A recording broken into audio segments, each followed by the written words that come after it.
So today I'm going to show you how to change the battery in a Mower ride-on mower. First off, lift this up. It's going to hold it up. You're going to see the batteries back there. It's a UIL-7, so basically L means left-hand side. This one's actually a right-hand side that I'm using, but that's fine as well. So it's not a big deal, it's just the wires, if they're long enough, do they reach. So I'll put a link in the description below where you can find a battery here.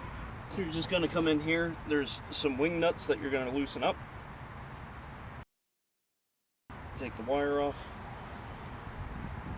Take the bolts off. To remove the retaining bar, you're basically just going to push back. And then it's going to come out.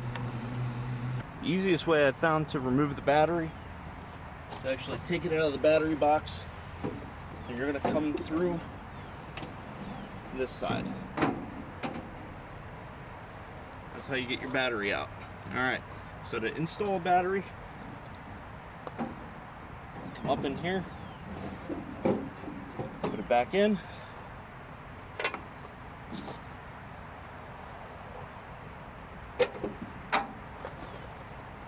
Install that little clip in the top, just goes in the hole.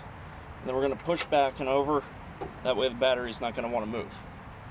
Now we're going to put the bolt back in, each of these.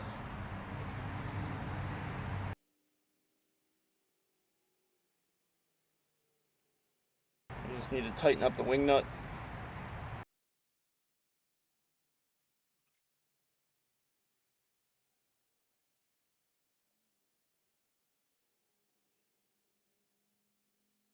Alright, so now we're good. So we'll start it up. So close this. Just lift up.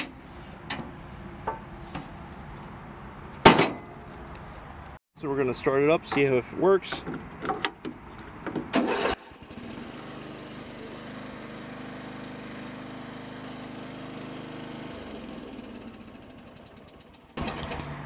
So it looks like everything's working, so we're good to go. Thank you for watching. Please subscribe and have a great day.